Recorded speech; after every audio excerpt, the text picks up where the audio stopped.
من ارخص الاكلات اللي فيها كولاجين هي رجلين الفراخ، بس المشكله اللي هي معصعصه، فمش هينفع رجلين الفراخ تبقى معصعصه وكمان رجليك تبقى معصعصه يا كابتني. عشان كده النهارده عندنا تمرينه رجل من احسن الزوايا الفعاله. كل اللي عليك انك تتاكد انك تكون عامل اشتراك للقناه وتنزل تكتب لي كلمه السر في الكومنتات يا متين يا رب اللي انا بقيت بسمعها في كل حته، وتتاكد انك تكون عامل شير لصاحبك وتجهز معايا. يلا بينا. هبتدي النهارده التمرين يا كابتني باهم تمرين من وجهه نظري للتوازن للجسم، وفي نفس الوقت بيديك ضخامه كويسه جدا لعضلات الافخاذ، وهو تمرين اللانجز. اهم حاجه بس تتاكد انك تعمله بنفس الطريقه دي. سمي الله ويا متين يا رب. بص يا سيدي، اول حاجه انت بتاخد خطوه بحيث ان ركبتك تكون في محاذاه الكاحل بتاعك، والركبه الثانيه وانت نازل ما تخبطش في الارض. يلا 1 2 3 4 5 6 7 8 9 10.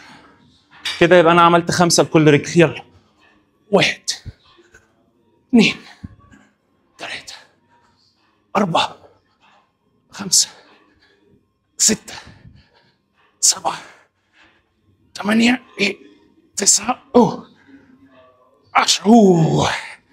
واو، دي فعلا من احسن التمارين اللي هتطور لك عضلات جسمك كلها. استريح 3 دقايق واخش المجموعه اللي بعدها. صح معايا يا كابتني، علشان جبنا وزن جديد. الوزن اللي انا كنت بادئ بيه اول تمرينه كان 20، دلوقتي دول 35 كيلو، يعني توتال 70 كيلو الوزن اللي انا ماسكه. وخد بالك من غير شداد، يعني كده السواعد دي حديد. لو عايز تمرين مخصوص للسواعد يا ريت تكتب لي في الكومنت. يلا بينا. تمرينة الرجل بالنسبه لي بتكون احسن تحدي في الاسبوع كله من اوله لاخره. لازم اعمل 110%، 100% لا. يلا بسم الله. قوة من عندك يا رب. 1 2 3 4 5 6 7 8 9 10. يا رب. 1 2 3 4 5 يا رب 6 7 8.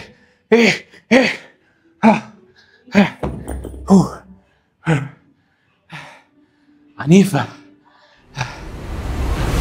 صح معايا. هدخل بعديها على الليج بريس، واهم حاجه اللي انت تعمل الحاجه اللي اقول لك عليها لما اروح هناك. بس بما اني ماسك ازازه الميه في ايدي، الميه من اهم الحاجات اللي انت ممكن تعملها في نص التمرين، قبل التمرين وبعد التمرين. قبل التمرين عشان ما يجيلكش اصابات لازم تكون شارب ميه كويس جدا عشان العضله تكون رطبه، وفي نص التمرين لازم تشرب ميه برضه عشان دمك يكون احسن والبامب يكون احسن. بعد التمرين عشان توصل مغذيات احسن. في كل الحالات اشرب ميه، بس اهم حاجه اتاكد اللي هي ممكن تبقى سلستين او حتى ازاز هتبقى خطر ممكن تتكسر. سلستين احسن، افيد للصحه واحسن من البلاستيك بكتير جدا. تعالى بقى نشوف التركيه اللي على الليج بريس. حط دي هنا. ده الليج بريس اللي عندي.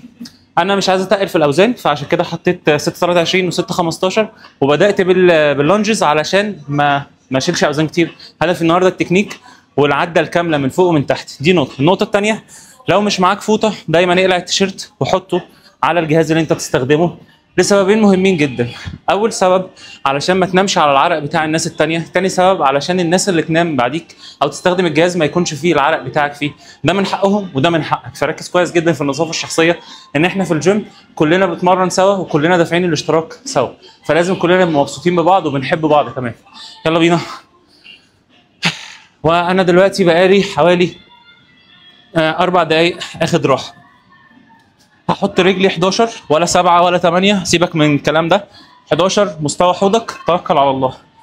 يلا قوة من عندك يا رب.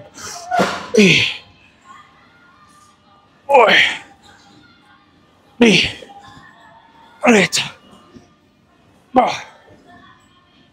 5 6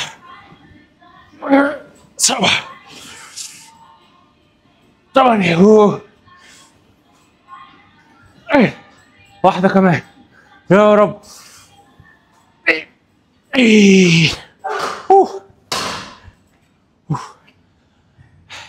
دي من احسن الزوايا اللي انا بحب اعملها خلينا بقى يعني انتوا مش غربة، اقعد كده عادي. اهم حاجه بس وانت شغال على الليج بريس ظهرك من تحت لازم يكون ملتصق بالمسند بتاعك علشان ما تضغطش على الفقرات القطنيه والعمود الفقري نفسه ما يحصلوش تاني في مكان مش مصمم لده. فدايما خلي ظهرك مستوي على البنش، لو لقيته بيترفع انزل لتحت شويه. استريح 5 دقايق اخش الدور اللي بعده او التمرينه اللي بعدها. هدخل بعديها يا كابتني ليج اكستنشن او رفرفه امامي باللغه اللي انا بحب اتكلم بيها في كل الفيديوهات، اللي انا هدفي اللي انا ابسط الموضوع قوي. واحلى حاجه بقراها في حياتي هي حاجتين دول فعلا اللي بيدوني دفعه كل يوم اللي انا اكمل، رغم الموضوع صعب شويه لاني الامكانيات اللي انا شغال بيها قليله شويتين، لكن فضل ونعمه من ربي.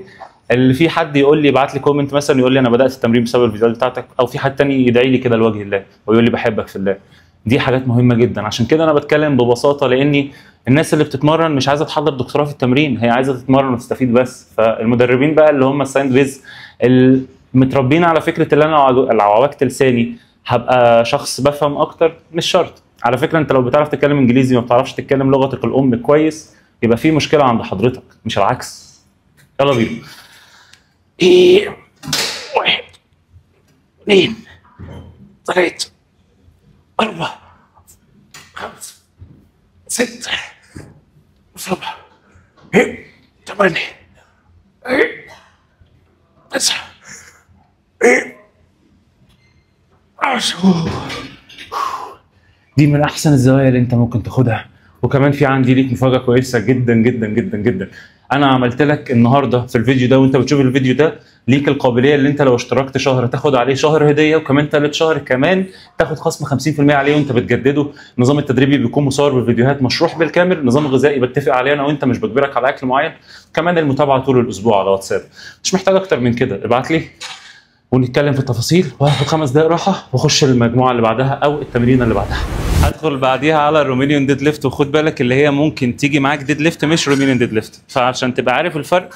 ديد ليفت انت بتنزل بجسمك كله وبتنزل بحوضك لتحت وبتطلع لفوق كده بجسمك كله. رومانيان ديد ليفت بقى انت بتكون تاني ركبتك تانية خفيفه خالص وبتنزل تشد الجلوتس وترجع وسطك لورا، وانت نازل بترجع وسطك لورا، مش بتنزل لتحت زي الديد ليفت، لا ترجع وسطك لورا تنزل لتحت لحد ما تحس بشد في الخلفيات، بتسحب بتقفل الخلفيات وبتسحب وسطك لقدام وتنزل تاني زي ما انت هتشوف دلوقتي.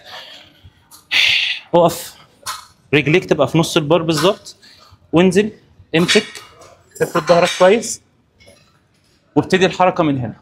يلا 1 2 3 4 5 6 7 يا رب 8 2 عند. يلا 9 10. احيانا كتير جسمك هيكون بيقول لك لا، ساعتها مخك وجواك انت اللي تحرك الجسم ده لازم ترفض اللقه بتاعته دي وتقاوم. عود نفسك طول ما انت بتعمل حاجه كويسه مش بتعصي فيها ربك، مش بتأذي فيها حد، كمل فيها. ليك نفس مالكش نفس، جاهز مش جاهز، 100% تقدر مش 100% تقدر، اعمل اللي عليك في الوقت اللي انت فيه دلوقتي ده، عشان ده اللي هيوصلك. مفيش اي حاجه تانية هتوصلك. لو استنيت الوقت المناسب فمفيش حاجه على الارض في الحياه الدنيا فيها حاجه اسمها وقت مناسب. هاخد 5 دقايق راحه واخش اللي بعده. لبسنا التيشيرتايه عشان نركز اكتر في اللي انا بعمله، واللي انا هخش على اكتر عضله من ضمن الحاجات اللي انا بعشقها في التمرين، عضلات السمانه، واللي انت ممكن تكون متخيل الجينات بتاعتي فيها قويه عشان كده هي شكلها ما شاء الله كويس. لكن الفكره اللي هي اتطورت مع التمرين مش مع الجينات. الجينات بتخلي لك عندك مبدا قوي تبدا منه، لكن مش بتخلق لك حاجه من العدم. بحب اخد السمانه بتاعتي بشكلين، شكل يكون ركبتي فيه متنيه اللي هي على الكرسي بتاع السمانه، والشكل الثاني اللي بيحفز شكل السمانه نفسه. انت بص شايف الشكل اللي هو القلب المقلوب ده؟ القلب المقلوب ده السمانه مكونه من عضلتين، عضله داخليه والعضله اللي انت بتشوفها من بره. العضله اللي انت بتشوفها من بره بتشتغل لما رجليك والحوض بتوعك يكونوا مفرودين، والعضله الثانيه اللي جوه بتشتغل لما يكون رجليك متنيه. فانا بحب اخد اكتر او ابدا اكتر بالتمرين اللي يخلي رجليها مفروده. ما بحبش العبها بالبار علشان ما احطش لود عالي قوي على الفقرات بتاعه الظهر، فهاخدها على الليج بريس. يلا بينا. بسم الله الرحمن الرحيم.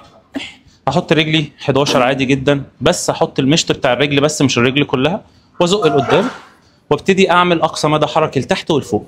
1 2 3 4 5 6 7 8 9 10 11 12 13 14 15. اهم حاجه عشان تلاقي تطور كبير في رجليك، لو سمحت اعملها زي معامله العضلات بتاعت الدراع، وخش اتمرنها زي ما انت بتحب عضلات الدراع، علشان دراعاتك تبقى كده وسماناتك تبقى كده. وتابعني برضو. هقفل التمرين بتاع النهارده على جهاز الضمه علشان بيركز كويس جدا على العضلات الداخليه للفخذ، وكمان بيركز كويس اللي هو يحميك من الاصابات اللي ممكن تتعرض لها في الركبه. افرد ظهرك كويس جدا وابتدي اقفل ركبتك لجوه. 1 2 3 4 5 6 7 8 يا رب 9 10. فله كده يا كابتني، خدنا تمرينة رجل من احسن الزوايا الفعاله. كل اللي عليك انك تنتظم عليها، وفعلا هتلاقي منها نتيجه كويسه جدا. وعلى ضمانتي انزل دلوقتي اعمل اشتراك للقناه لو لسه ما عملتش، وشير لصاحبك عشان يستفيد. ولو محتاج نظام تدريبي وغذائي مخصصين لاهدافك واكون متابع معاك طول الاسبوع على واتساب، ابعت اسالني دلوقتي على الباقات بتاع التدريب الاونلاين واستفيد من العرض. مستنيك في اي سؤال انت محتاجه، ومستنيك في اي حاجه انت محتاجها، انا دايما في ظهرك. سلام.